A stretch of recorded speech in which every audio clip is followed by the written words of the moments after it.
A pesar de que haré un video completo explicándolo, acabo de terminar la práctica profesional de la carrera y la hice como profesor universitario en electrónica análoga, y hoy les compartiré el proyecto final que diseñamos en la asignatura, una fuente de alimentación lineal, variable en tensión, con protección a sobrecorriente y cortocircuito desactivada electrónicamente, y la dividiré en varias partes para hacer el proceso más ameno. Empecemos con explicar cómo surgen todos los bloques de la fuente a partir de un regulador de tensión con diodo Zener. Y les aclaro que este diseño está pensado para hacerse prácticamente solo con BJTs, porque es lo que se enseña en la asignatura que dicté. Claramente existen formas más integradas, entre comillas, de hacer fuentes como estas. La tensión de salida del regulador es la tensión sobre el diodo Zener. Digamos para este caso de ejemplo que es de unos 5 voltios. Recordemos de estos reguladores que la corriente de polarización del diodo Zener debe mantenerse dentro de cierto rango para que exista regulación. Es decir, debemos asegurar que esa corriente no sea menor a cierta corriente que denominaremos IZ mínima. Para nuestro ejemplo, digamos que es de 10 mA, pero tampoco que sea mayor a cierta corriente que denominaremos IZ máxima. De lo contrario, se quemaría. Y digamos que esta es de, 100 mA, no es importante ahora. Si el diodo Zener está correctamente polarizado, digamos por aquí en 20 mA, si conecto una carga ligera, por ejemplo 10 kiloohmios, la corriente de polarización del diodo Zener ahora se reparte entre el diodo Zener y la carga, pero como es tan ligera, la corriente que toma es de tan solo 0.5 mA, y el diodo Zener ahora recibe 19.5 mA. Que sigue siendo suficiente corriente de polarización.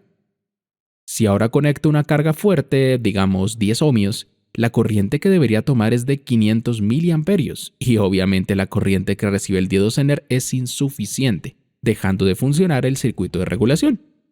Para evitarlo, vamos a añadir un BJT de por medio, específicamente un Darlington, es decir, una configuración de 2 BJT NPN en cascada que logran una ganancia de corriente muy alta entre el emisor, que es donde se conecta la carga que deseamos, y la base, que es la nueva corriente de carga del regulador con diodo Zener.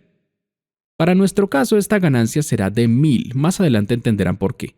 Por lo que, si volvemos al caso anterior, si tomo 500 mA con mi carga fuerte, el regulador con diodo Zener solo verá como carga una corriente de tan solo 0.5 mA, y el efecto de carga se ve mitigado enormemente. Eso sí, ahora la tensión de salida del regulador, haciendo una ley de tensiones de Kirchhoff, es de 1.4 voltios menos que la tensión en el diodo Zener por las caídas de tensión en las junturas base-emisor, es decir que mi carga ahora está recibiendo 3.6 voltios. Para lograr que la fuente sea variable, vamos a utilizar el único componente integrado que no será un transistor, y es el clásico TL431. Para quien no lo conozca, es una referencia de tensión programable de precisión, y de ella hablé en el video donde enseñaba a modificar la tensión de salida de fuentes conmutadas. En las tarjetas se los dejo por si aún no lo han visto.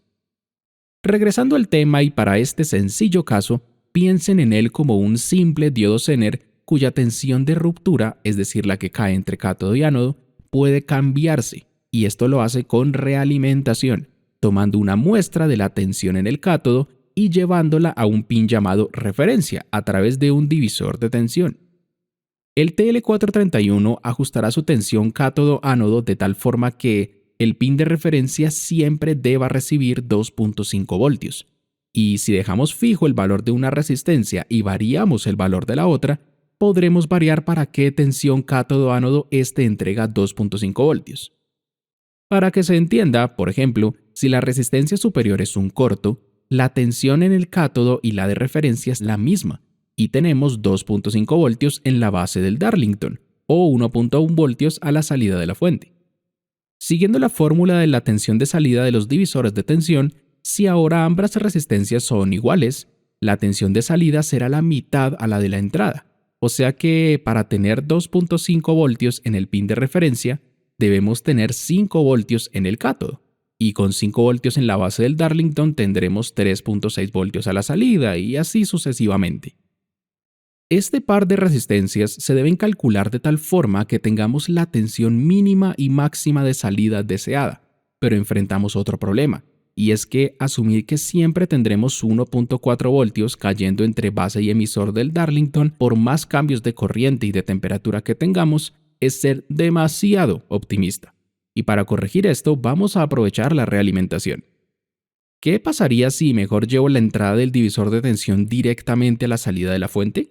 Pues que ahora no importa si cae más o menos tensión base emisor, si la temperatura cambia, si la carga cambia, en fin.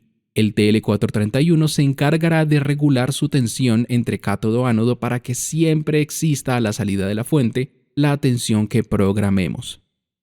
Aunque hay que añadir una que otra cosita para hacerla que funcione correctamente, aquí casi que podríamos parar perfectamente. La fuente quedaría como una fuente de tensión variable desde 2.5 voltios hasta lo que programemos, siempre y cuando lo permitan tanto el Darlington como la fuente que usamos para alimentar el circuito. De ella hablaremos después. Pero vamos a añadir un circuito que apague la salida de la fuente cuando la corriente de salida sea superior a cierto umbral, y que sea posible reactivar la salida de la fuente con un pulsador. Empezaremos por medir la corriente en la carga, y para evitar que eso afecte la tensión de salida vamos a añadir lo que se llama una resistencia shunt del lado positivo, o high side en inglés, quedando en serie al colector del Darlington. Como la corriente de colector es prácticamente igual a la de emisor, y la corriente que pasará por el divisor de tensión es despreciable con respecto a la de la carga, la corriente que pasará por la resistencia shunt será igual a la de la carga. Por ley de Ohm, la tensión es I por R, por lo que si la resistencia shunt fuera, por ejemplo, un ohmio, si la corriente fuera de 200 mA, la tensión que cae en ella es de 200 mV. La relación es 1 a 1. Usando esa tensión que es directamente proporcional a la corriente, ponemos como detector de sobrecorriente a un BJT PNP de esta forma. Cuando la tensión en la resistencia shunt sea menor a la necesaria para hacer que la juntura base-emisor se polarice lo suficiente como para que el BJT entre en zona activa, digamos esos mismos 200 mV, el BJT estará en zona de corte y no habrá corriente de colector. Pero si existen unos 500 mV, eso es suficiente para empezar a entregar un poquito de corriente, entrando en zona activa. Y así tenemos un circuito detector de sobrecorriente cuando recibe 500 mV, pero debemos pensar qué hacer con esa señal. Para que esa señal apague la fuente, añadimos un BJT-NPN en paralelo entre el cátodo y el ánodo del TL431, de la siguiente forma, con su respectiva resistencia de base y una resistencia pull-down. Cuando el circuito de detección de sobrecorriente no entrega señal, la resistencia pull-down envía la base del transistor a tierra, haciendo que esté permanentemente en zona de corte y no exista corriente de colector, actuando como un circuito abierto. Pero cuando el circuito de detección de sobrecorriente sí entrega señal, la resistencia de base envía corriente a la base y a la resistencia pull-down, haciendo que el transistor entre en zona de saturación y lleve el nodo del cátodo del TL431 a tierra. Si ahora la tensión en la base del Darlington es 0 voltios, y necesitamos mínimo 1.4 voltios para que este funcione correctamente, pues entrará en zona de corte y ya no existirá tensión a la salida, apagando la fuente. ¿Qué problema tenemos ahora? Pues que diseñamos un hermoso oscilador.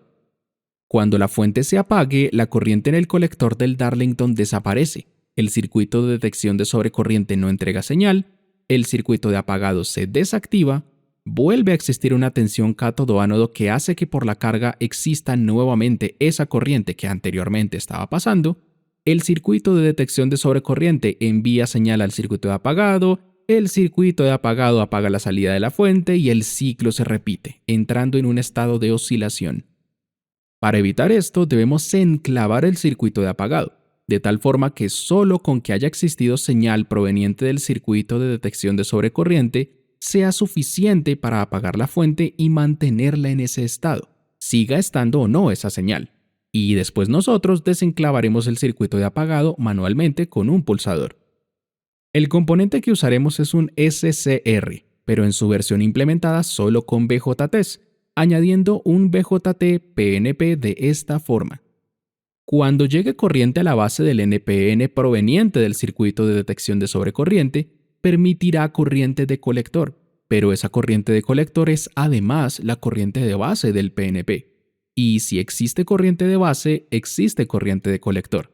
Y esa corriente de colector termina por entrar a la base del NPN, manteniendo ambos transistores en zona de saturación y enclavados, de tal forma que ya no importa si existe o no corriente que venga del circuito de detección de sobrecorriente. Ahora el PNP le sigue enviando corriente a la base del NPN por medio del enclavamiento. Si analizamos esta malla, la tensión en la base del Darlington será la tensión en la juntura base-emisor del NPN, asumiendo que ambos BJTs estén saturados. Así que la tensión en la base del Darlington no será 0 voltios como antes, sino unos 0.7 voltios, que sigue siendo insuficiente para encender el Darlington. Si al caso, tendremos una tensión muy chiquita a la salida de la fuente, que no es capaz de encender ninguna carga, así que no hay problema. Eso sí, esa corriente de enclavamiento debe venir de algún sitio, y ese sitio es el emisor del PNP, que toma corriente de la resistencia de polarización del diodo Zener. Listo, enclavamos el circuito, pero ahora nos toca poder desenclavarlo para desactivar esa protección. Y para eso ponemos un pulsador normalmente abierto en paralelo a la juntura base-emisor del NPN. Quiere decir que si no lo pulsamos está en circuito abierto, y al pulsarlo estará en circuito cerrado. Cuando el circuito de apagado está enclavado, al pulsar el pulsador, valga la redundancia, cortocircuitamos la juntura base-emisor del NPN, forzando a que entre en zona de corte. Y si ya no hay corriente de colector en el NPN, no habrá corriente de base en el PNP, y tampoco corriente ni de emisor ni de colector, desenclavando el circuito. Con eso deberíamos tener suficiente, pero vamos a mejorar un poquito el circuito. Lo primero es añadir un retardo al circuito de enclavamiento. A veces algunas cargas, especialmente las capacitivas, consumen un pico de corriente elevado, pero solo por un tiempo muy corto, y hacer que la protección se active a cada rato por esto me parece muy molesto. Inclusive al encender la fuente desde el interruptor de la red eléctrica podría pasar, ya que será necesario añadir un condensador en paralelo a la salida para mejorar la estabilidad de la fuente, y este al cargarse inicialmente también podría activar la protección. Para evitarlo, añadimos un condensador en paralelo a la resistencia pull-down, de tal forma que si hacemos un equivalente Thevenin entre esas dos resistencias, tendremos un circuito RC, y al recibir la señal del circuito de detección de sobrecorriente, recordemos que, según la teoría de carga y descarga de condensadores con resistencias, tardaremos 5 taos o constantes de tiempo en llegar a la tensión máxima, y usaremos eso a nuestro favor para generar el retardo. Otra mejora incluye añadir una resistencia en paralelo a la salida de la fuente, que se encargue de descargar el condensador de salida cuando apaguemos la fuente desde el interruptor de red, y lo hará también en 5 taos o constantes de tiempo. También añadiremos un diodo en antiparalelo a la salida de la fuente. ¿Para que creen que funciona? Los leo en comentarios.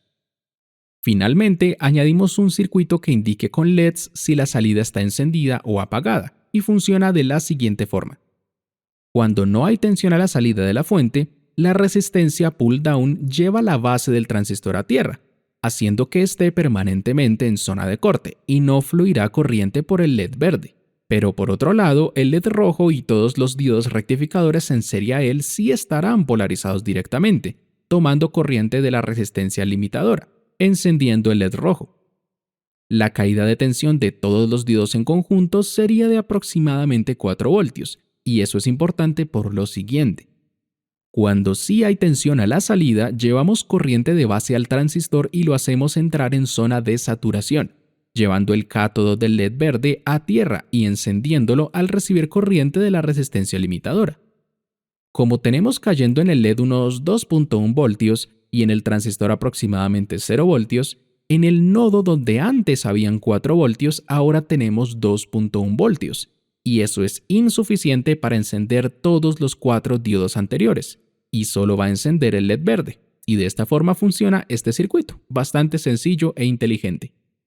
Con esto tenemos el circuito de la fuente listo, aunque debemos añadir un par de cositas más que no tienen que ver con la fuente como tal. Toda esta tensión tiene que venir de algún sitio, y vamos a usar un rectificador de onda completa con condensador de filtrado, que vendrá de un transformador conectado a la red eléctrica.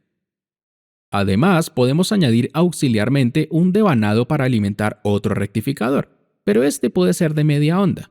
y alimentará un ventilador opcional que enfríe el disipador que tendrá el Darlington.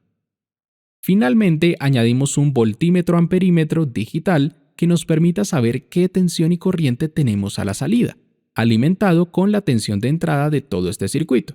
Y con eso tenemos finalmente el circuito completo. Y esta misma explicación fue la que le di a mis estudiantes, pero ahora ustedes también la tienen. Con esto finalizamos la primera parte, y en la descripción del video tendrán el diagrama inicial de la fuente, pero les recomiendo vayan a la lista de reproducción del proyecto porque en la segunda parte les enseñaré a calcular todos los componentes paso a paso con estandarizaciones y consideraciones reales.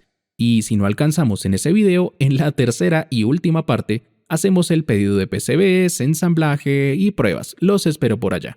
Y mientras tanto, les recuerdo que les habló el ahora ingeniero Juan de Mundo Electrónica y los invito a seguirme en todas mis redes sociales para aprender más electrónica. Chaito. Hola. Mi primera soldadura, mi alegría. A ver.